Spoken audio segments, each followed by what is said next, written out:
এক ভয়ঙ্কৰ মাৰপিটৰ ঘটনা। শৰ্মা ষ্ট'ৰ নামৰ দোকানখনৰ স্বত্বাধিকাৰী বিশ্বজিৎ কৌশিক শৰ্মাক গুৰুলকৈ মাৰধৰ কৰে এটা ৬-৭ জনীয়া দুৰ্বৃত্তৰ দলে।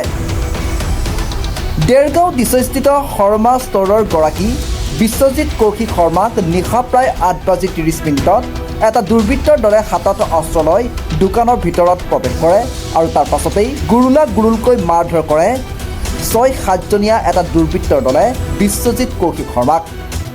ইফালে এই ঘটনাক কেন্দ্ৰ কৰি ইতিমধ্যেই দেৰগাঁও আৰক্ষী থানাত এজাহাৰ দাখিল কৰে ভুক্তভোগীয়ে।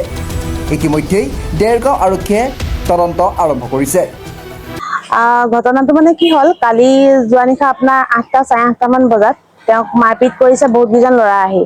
আৰু যিহেতু ময়ো কালি অফিচৰ পৰা অহা দেৰি, তেওঁলোকে সেইটো সুযোগ লৈ পেলাই কামটো কৰিছে বুলি আমি অলৰেডি গম পাইছোঁ যে আগতীয়াকৈ এইটো প্ৰি প্লেনিং কাম হৈছে। যিহেতু আজি ইমানখিনি মাৰধৰ কৰিছে, মই ৰাতি আপোনাৰ 30 বেডলৈ লৈ গৈছোঁ। 4টা ইনজেকশ্যন দিছে তেওঁলোকে, ডক্টৰে লিখি দিছে। অলৰেডি আপোনাক প্ৰেছক্ৰিপশ্যন দেখাইছে আৰু এক্সৰেটো কালি ৰাতি কৰিব নোৱাৰাৰ কাৰণে আজি কৰোৱা হ'ল। আৰু মানে এতিয়া মই ফিজিঅ'থেৰাপিষ্ট অৰুণজ্যোতি ছাৰকো দেখাইছোঁ। তেখেতেও এতিয়া বাকীখিনি ট্ৰিটমেণ্টখিনি তেখেতে কৰাই দিব। যিহেতু মই এক্সৰে কৰি আনিছোঁ, এতিয়া অলপ হাতৰ ফ্ৰেকচাৰো তেওঁলোকে হৈছে বুলি কৈছে। মেবি ডক্টৰক দেখালে বাকীখিনি মই গোটেইখিনি গম পাম, যিখিনি প্লাষ্টাৰো কৰিবলগীয়া হ'বও পাৰে। হয়, যথেষ্টখিনি আঘাত হৈছে, আপোনালোকে নিজেই দেখিছে। কাৰণ মইতো মানে নিজ চকুৰে দেখা আৰু মানে নিজেই কোৱাটো কোনো হেৰি নহয়, পাৰ্থক্য নহয়। যিহেতু মই লাইভত দেখাইছোঁ আপোনাক, তেওঁলোকে যথেষ্টখিনি দুখ পাইছে। আৰু মই মানে এইটো বিচাৰোঁ, ঠিক আছে মানুহৰ কিবা মুখৰ তৰ্কাতৰ্কি মানুহৰ হ'ব পাৰে, কোনোবাই আজি মই এইটো নকওঁ ৰাতি বিয়লি মানুহৰ বেয়া শব্দ ইউজো হ'ব পাৰে, নকওঁ মই এইটো নকওঁ, দুইটা পক্ষই নকওঁ, তেওঁৰ পক্ষেও নকওঁ, এওঁৰ পক্ষেও নকওঁ, মোৰ মানুহজনৰ পক্ষেও নকওঁ। কিন্তু যিহেতু তেওঁলোকে কৈছে যে এখেতে স্লেম ৱৰ্ড ইউজ কৰিছে, এখেতে কৈছে তাহাঁতিও কৈছে। যিহেতু মই সেইখিনি সময়ত বৰ্তমান উপস্থিত নাই, সেইখিনি মই দেখা নাই যেতিয়া, মই নিজে শুনা নাই যেতিয়া, সেইখিনি মই একচেপ্ট নকৰোঁ। যিহেতু মই শুনা আৰু দেখাটো মই বিশেষকৈ মানে নিজে চাওঁ মানে। কিন্তু তথাপিও যে এটা বহি থকা অৱস্থাত লোকৰ এটা প্ৰপাৰ্টিত আহি এটা আপোনাৰ ইমানখিনি মানুহ লৈ আহি পেলাই যদি মাৰধৰ কৰে, আৰু বিশেষকে এইটো নহয় যে নেক্সট টাইম আকৌ নকৰিব বুলি ইয়াৰ কোনো গেৰাণ্টি নাই। তেওঁলোকৰ দোকানৰ ফ্ৰণ্টত এখন ব্লেক কালাৰ নেক্সন আছিলে আৰু ল'ৰা 6জন ফুটফাতেদি আহিছে বুলি কৈছে। আৰু মানে বহুত কেইজন মানুহে দেখিছে। কেমেৰা নাই সেইকণত আপোনাৰ। হয়, ডাঙৰ লাঠি আছে আৰু এটা মাৰটো লাইনছে। পিছত যেতিয়া মই মানে আমাৰ বেক চাইডে ভাড়া ৰুমো আছে, তেওঁলোকে মোক ফোন কৰিছে যে দাদাক বহুত বেয়াকে মাৰিছে, আপুনি আহক। তেতিয়া ময়ে দেউতাকে গৈছোঁ আৰু যোৱাৰ লগে লগে তেওঁৰ দেউতাক আপোনাৰ অৰুণ বৰা, তেখেতে মিছবিহেভটো কৰিছে।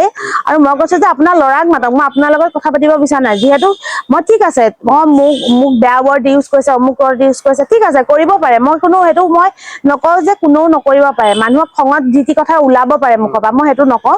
কিন্তু এটা কথা কি, আমিতোতো হাত তোলা নাই। প্ৰথম কথা মোৰ এটা পইণ্ট যে আমি হাত তোলা নাই, তেওঁলোকে কিয় হাত তুলিব? মোৰ পইণ্টটো সেইটোৱে, বাকী যি নহওক, কিন্তু পইণ্ট এইটোৱে, ইমানখিনি মানুহ আনি মাৰপিট কৰাৰ যুক্তি কি? কিবা প্ৰব্লেম পাইছে, মোৰ হাজবেণ্ডৰ পৰা কিবা প্ৰব্লেম আছে, এটলিষ্ট ঘৰত জনাওক। দেউতাক আছে, মই আছো, চব গাৰ্জেন আছে, বৰ্তাঘৰতো আৰক্ষীক জনাওক। অবভিয়াছলি সেইটো আৰক্ষীক জনাওক। কিন্তু সেইটো আপোনাৰ আইনখন তেওঁ হাতত তুলি লোৱা তেওঁ কোনো অথৰাইজ নাই। মোৰ কথা সেইটো মানে, ইমান অথৰাইজ তেওঁক কোনে দিলে? মই মানে এটা ইয়াৰ মানে আপোনাৰ উচিত তদন্ত লাগে মোক।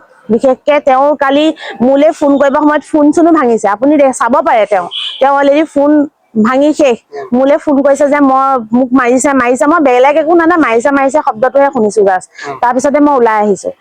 মই ভবা নাই যে এনেকুৱা এটা পৰিস্থিতি আহিছে। আহি দেখি মানে তাৰপিছত যেতিয়া মই তাক কলো যে তুমি কি কাৰণে এইটো কাম কৰিলা, এটলিষ্ট তাৰপিছত মোক সি কৈছে যে মই মুখেৰে কৈনো কি চলিউচন পাওঁ, মুখেৰে কৈতো একো চলিউচন নাপাওঁ, মই ডাইৰেক্ট একচন কৰোঁ। সি হাতেৰে সেইটো দেখা যায়। আৰু দেউতাকে কৈছে মোৰ ল'ৰাই একচনে কৰে, আমি মুখেৰে কথা নাপাতো। তাহাঁতৰ ডায়লগ সেইটো। আৰে যদি একচনে কৰ, ৰাতি বিয়লি দোকানৰ পৰা অকলে যাব, এইটো নহয় যে সদায় মই থাকিম, সদায় দেউতাক থাকিব, সেইটো নহয়। মানুহ য'ত অকলেও যাব পাৰে, মাৰি পেলাই দিব পাৰে। সেইটো কি আপোনাৰ যুক্তি আছে? সেইটোতো কোনো যুক্তি নাই। আৰু এটা কথা কি, যদি এওঁ যদি হাত দিলে ঠিক আছে, আই এম এগ্ৰি। কিন্তু তেখেতে এওঁ হাত তোলা নাই প্ৰথম কথা তেওঁক মাৰিছে আৰু বিশেষকৈ সিটো সুস্থ দুই পক্ষতো লগা নাই বহি থকা অৱস্থাত মাৰপিট কৰিছে আৰু এওঁ কোনো সুবিধাও নাপালে নিজক মানে ৰক্ষা কৰিবৰ কাৰণে দেৰগাঁৱৰ পৰা সত্যজিৎ হাজৰিকা ৰিপৰ্ট প্ৰাত টাইম ডিজিটেল